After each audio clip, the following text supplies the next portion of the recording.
Hindi ako anak ng CEO, kaya magluluto ako ng banana chips. Ha ha ha. Ha ha ha.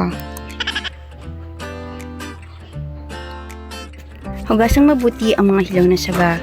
1 3/4 ang timbang o 8 malalaking saba ang ginamit ko dito. Matapos hugasang mabuti,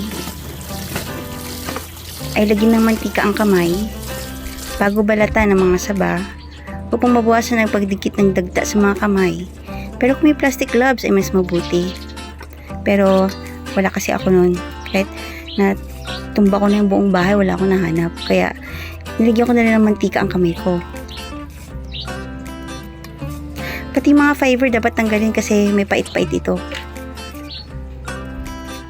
Gumamit ng maliit na kutsilyo o peeler sa pagbalat para mas mabilis. Sa isang container, maglagay ng sapat na tubig at konting suka para ilubog ang mga nabalatang saba para maiwasan itong mangitim. Gumamit ka ng slicer na ganito para maging pantay-pantay at pino or manipis ang pagkakahiwa. Pero kung wala, okay lang naman na kutsilyo ang gamitin mo. Ganito yung desired na thinness niya.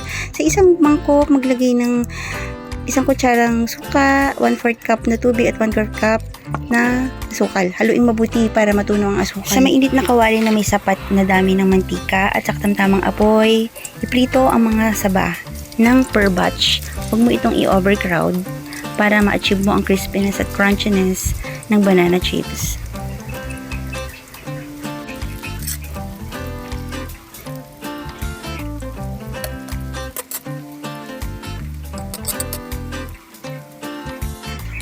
Na-overcook ko ang first batch. So, huwag niyo pong gagayahin. Dapat golden brown lang siya.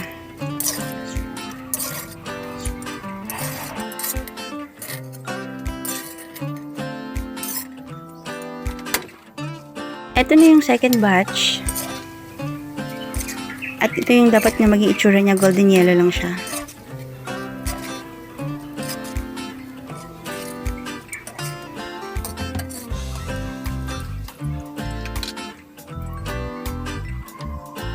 Ito na yung last batch.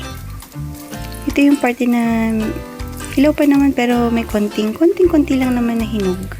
Pero hindi maganda yung pagkakaluto niya. Hindi siya crispy tapos matagal maluto. So, hindi ko ina-advise na gumamit kayo ng ganun. Dapat hilaw talaga as in para crispy talaga.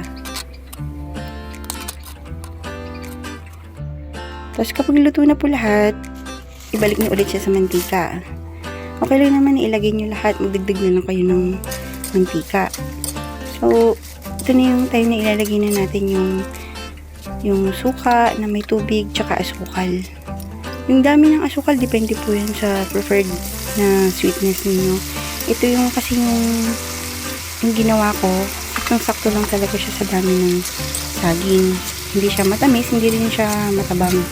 So, kung hindi kayo mahilig sa matamis, sakto lang yun. Pero kung sino mas matamis, magdagdag na lang po kayo.